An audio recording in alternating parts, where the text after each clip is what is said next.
we don't trust Russia. No, I mean, there is no trust to them. They have always lied. They never comply with the agreements they have signed themselves, and I don't have any illusions that they will adhere to the ceasefire proposals. The US has, in recent weeks, really been pushing peace talks between Ukraine and Russia, and the two sides have held direct talks for the first time since the early stage of the full-scale war in 2022. How do you expect the talks to go? Yeah, at first I would like to state that actually I find it very good that there have been steps towards the negotiations. Because we all understand that the war has going on more than 3 years. And also, like your president, Mr. Zelensky, has said, in the end, all wars end. And they end at the negotiation table. Of course, we know that the only solution can be that we defeat Russia, that the aggressor understands that it cannot continue the war and that he has to pay back all the damages it has done. I'm really happy that we managed to create the special tribunal for the war crimes against Ukraine.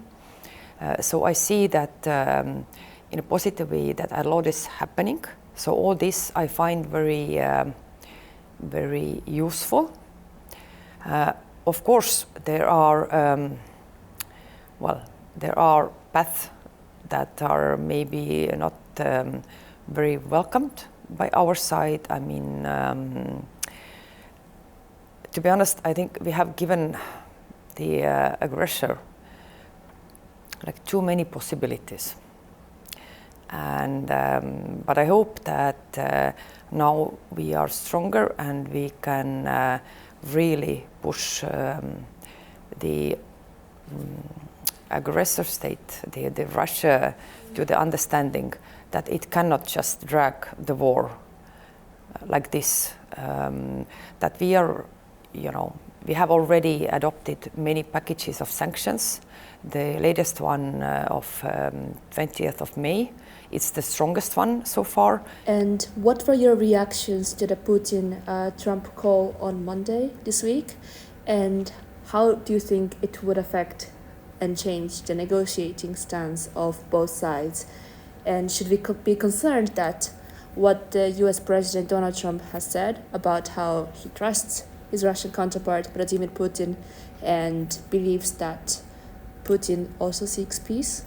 Well, to be honest, I think maybe we shouldn't read so many of the tweets or all this. It's part of the bigger politics, and of course every country is different. I think more than the public statements, the more actions are actually these that really count. And as regards Europe, Europe has really shown that we are ramping up the military support to Ukraine, the sanctions, the pressure towards Russia. So I'm very much counting on also on the European side, and I also think that maybe our allies in US, they also needed some time, to get acquainted, what is really happening here. And also I think that the time has shown that the aggressor is not really, hoping the peace, wanting the peace, because it has broken all these promises. I mean, not only during the 3 months, but over the last 20 years, or the agreements. And so I'm really hopeful that also Russia doesn't have the cards. It thinks that it has, that the allies are really, getting through all this, and we are working really strongly towards our allies across Europe and in US, to explain that there is much more at stake in Ukraine than just the territories of Ukraine. It's about democracy, rule of law, humanitarian law, everything that is, that we have built upon since the end of the Second World War. So we need to also learn from the history, and history keeps repeating itself. We have seen it in Georgia in 2008, then in Ukraine in 2014, now with the full-scale aggression. So I hope that we learn from the history and we learn well. And there are worries that right now that Trump appears to be trying to reach a rushed peace deal to end the war at all costs.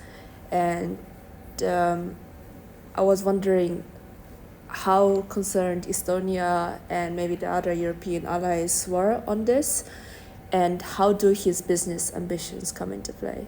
The war is in the European continent, so we are not that much concerned, because I think Estonia and many other countries have stated for more than 3 years that Europe must build itself stronger, to be able to help Ukraine more. And so we are doing that right now. And it's obvious that we cannot, the whole support to Ukraine vis-a-vis the aggressor state cannot depend on one country. Europe is huge, and we have huge resources, to be honest. How serious do you see Russia is on this whole peace talks process? We had a few days worth of ceasefire over the past month, and we saw that Ukrainian side has said that Russian troops had violated it multiple times. Well, we don't trust Russia. Mm-hmm. No, there is no trust to them. They have always lied. They never comply with the agreements they have signed themselves. So, of course, there shouldn't be no trust on Russia that they are ready for peace, or yes, they asked for this ceasefire for their own victory parade, but they violated the same ceasefire they asked across the front line. And I don't have any illusions that they will adhere to the ceasefire proposals unless we have backed them with a very strong push, or very strong European backup to the Ukraine. So the Russia is really,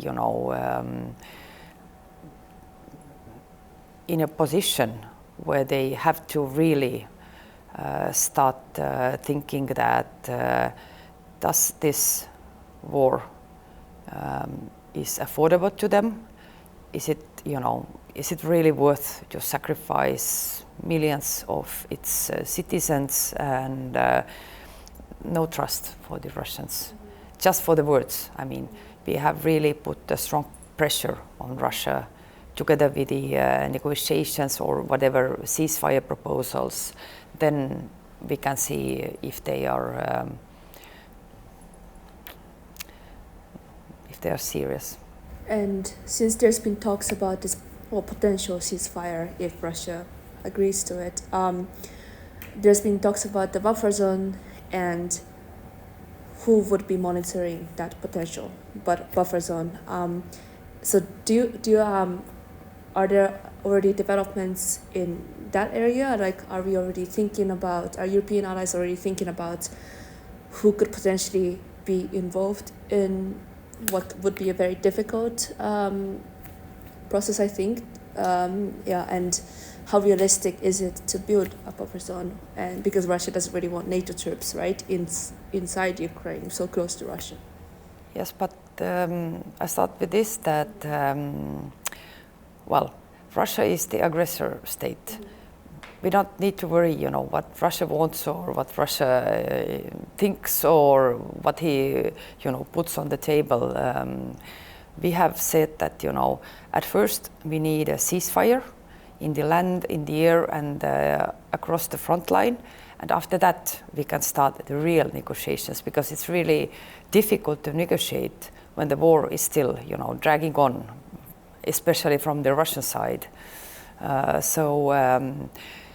At first ceasefire, and we understand the Ukrainian allies understand that when we are supporting Ukraine in the ceasefire, of course we have to provide the security guarantees for Ukraine.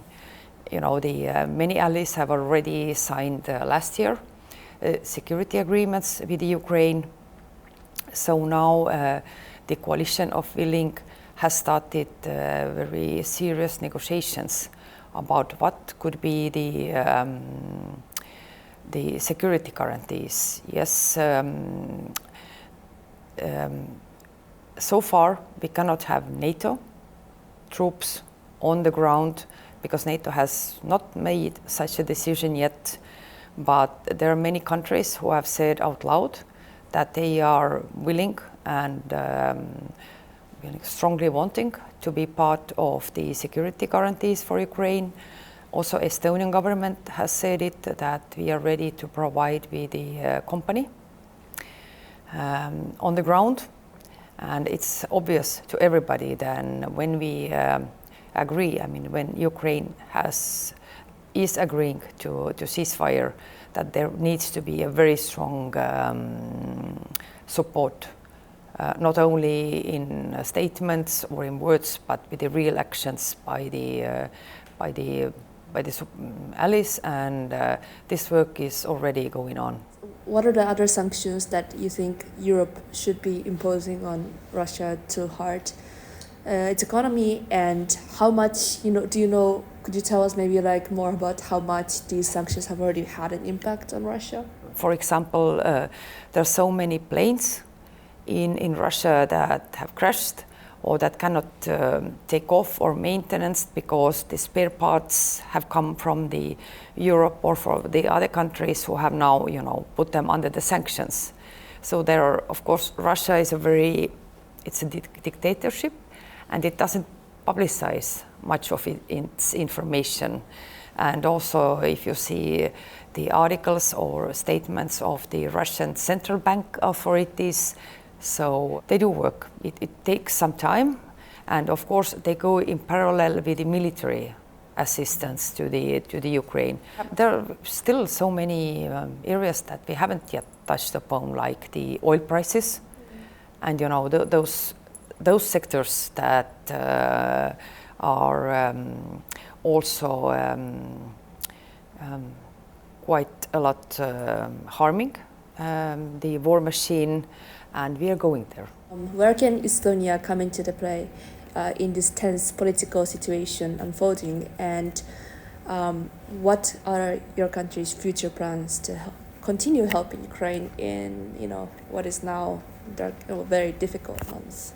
Well, we are being a big supporter of Ukraine's, since 2014, and I think our experience also from the Soviet occupation, helps to bring the messages of the real intentions of the aggressor state, not to agree on the ceasefire or peace on Russian terms.